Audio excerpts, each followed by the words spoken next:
And yet, if Americans bring the religion of Islam into the discussion, we're called Islamophobic. ISIS, the Islamic State of Iraq and Syria, has a target on our backs, all in the name of their religion. They have said we are next, that we in America will be attacked just like Paris, even naming New York and Washington and the White House as their specific targets. It's not difficult to understand why Americans have a problem with Islam. Joining me today to discuss this issue is national spokesman for the Ahmadiyya Muslim community and author of The Wrong Kind of Muslim, Qasim Rashid. Qasim, welcome to the program. Thank you for having me. How are you? I'm doing well, thank you. First of all, before we delve into the deeper discussion about your faith, I do want to ask you, do you as a practicing Muslim condemn the attacks on ISIS, or by ISIS on Paris last week and the attacks today in Mali? What was your reaction to this violence? Well, not only do we condemn them, but I think to provide your viewers better context, the Ahmadiyya Muslim community are Muslims who believe in the Messiah Mirza Ghulam Ahmad of Qadian. Since our community was founded roughly 130 years ago, we have been at the forefront of combating this concept of violent jihad.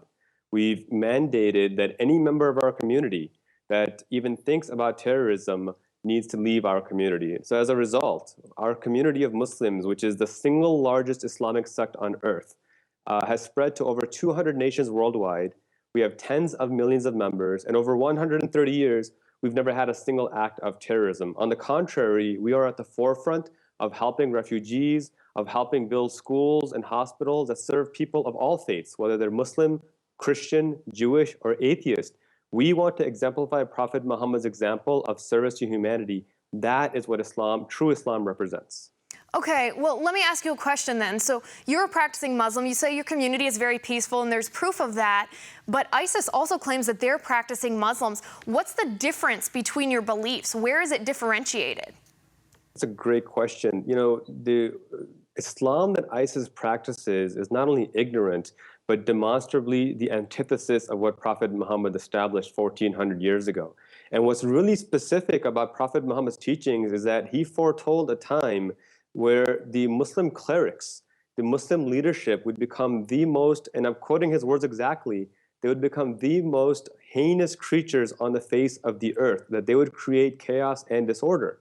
And it was at that time that Prophet Muhammad also said that another community of Muslims, founded by the Messiah, whom we believe is Mirza Ghulam Ahmad, would also rise up and counter that terrorism with peace, with love, with compassion, and logic.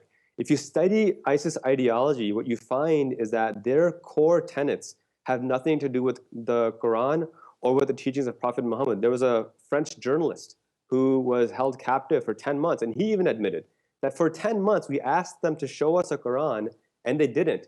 These terrorists that were behind the Paris atrocity were caught getting drunk, getting high at strip clubs, and their own family said that they never attended the mosque. So these are ignorant bigots. They're terrorists, no different than Timothy McVeigh or Dylan Roof or the KKK. They have nothing to do with any religion, let alone Islam. So it's not, in your opinion, an interpretation issue? Because I know that there are references in the Quran to jihad. Can you explain to us what the proper interpretation of that is and how organizations, terrorists like ISIS, misinterpret that in their beliefs and actions?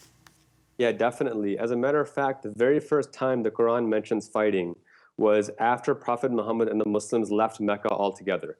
They fled for their lives after a decade of persecution.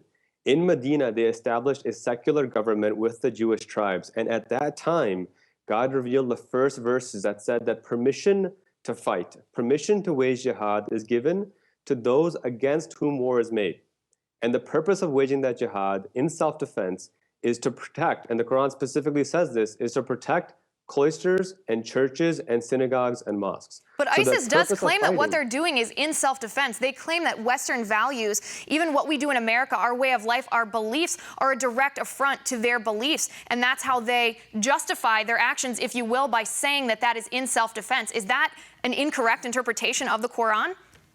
Let me tell you something. There's nothing self-defense about raping women. There's nothing self-defense about killing civilians. There's nothing self-defense about destroying churches, about destroying Yazidi houses of worship. Nothing at all. And to even think for a moment that these bigots, these monsters are working in self-defense is to completely undermine I mean, they must think we're completely stupid to think that raping a woman is self-defense. I can't think of a more heinous crime than that.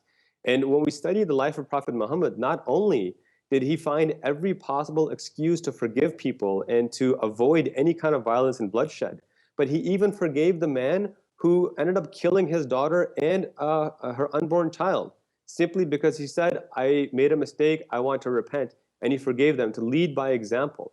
This is not an example that you find in ISIS. And in contemporary society, people ask, well, where is this example of Muhammad, of compassion? And I would point to you the true caliph.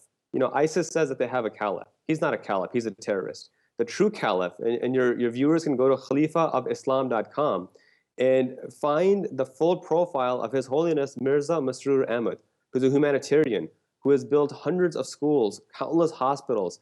Ahmadi Muslim physicians go to countries all over the world and offer free surgeries, free eye surgeries, free heart surgeries, not because we're trying to convert anyone, no, because we're trying to serve humanity. That is an obligation we have as Muslims. That is something you will never find ISIS doing ever.